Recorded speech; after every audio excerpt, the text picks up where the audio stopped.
耶穌基督道成肉身，親臨塵世，宣告天國嘅福音。佢嘅言語、行為同神蹟，唔單止喺歷史中留下光嘅顯現，亦彰顯上帝國度嘅臨在。但係，即使喺佢嘅世代，好多人親眼目睹神蹟，親耳聽聞佢嘅訊息，仍然選擇拒絕悔改跟從。咁提醒我哋，信仰嘅核心並唔係外在經驗，而在於內心願唔願意謙卑歸向真光。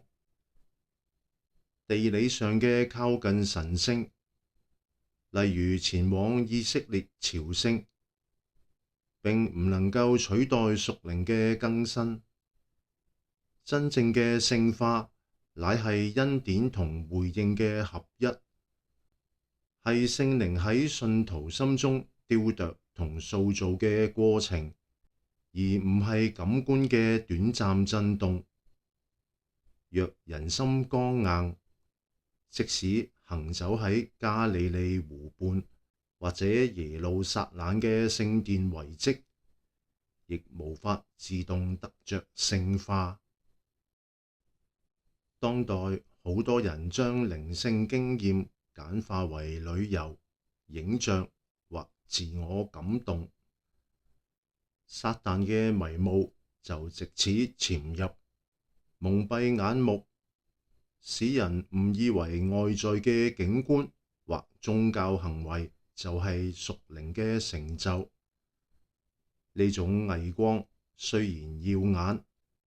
卻掩蓋內裏嘅悔改同更新。因此，屬靈嘅辨識力成為信仰嘅核心課題。辨識力需要盟約式嘅操練，持續研讀聖經，恆常禱告，喺會眾中謙卑服侍，彼此代禱同提醒。唯有咁樣，信徒先能夠喺迷霧中守住真理，唔被虛假嘅光芒引誘，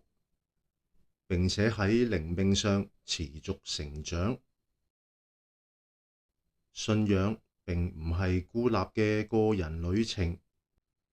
亦唔係逃離現實嘅消遣，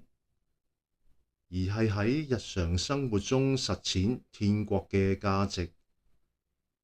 愛鄰如己，饒恕仇敵，行在公義與憐憫中，比任何聖地照片或宗教表演更能夠彰顯基督嘅在場。當驕傲、分黨或靈命自我膨脹出現時，教會共同體要互相提醒，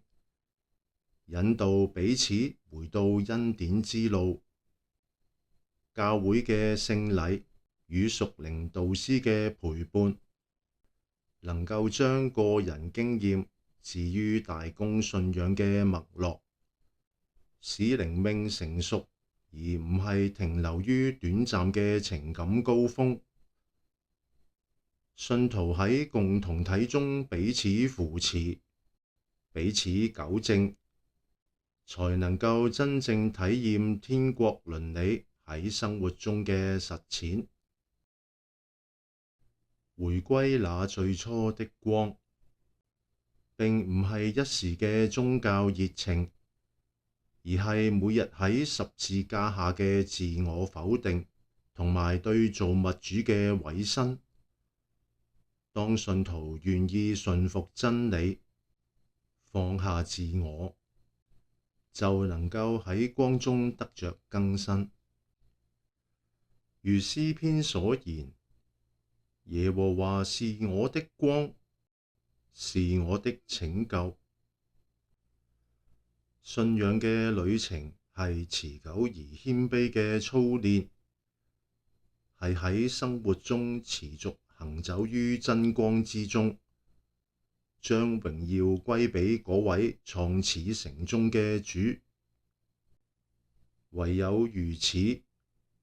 我們方能抵擋迷霧，守住信心，在恩典中被塑造，活出天國的真實。咁樣嘅生命唔追求瞬間嘅震撼，而係日日與主同行，讓內心被光照亮，心靈得着更新，最終彰顯基督在我們生命中的真實與永恆。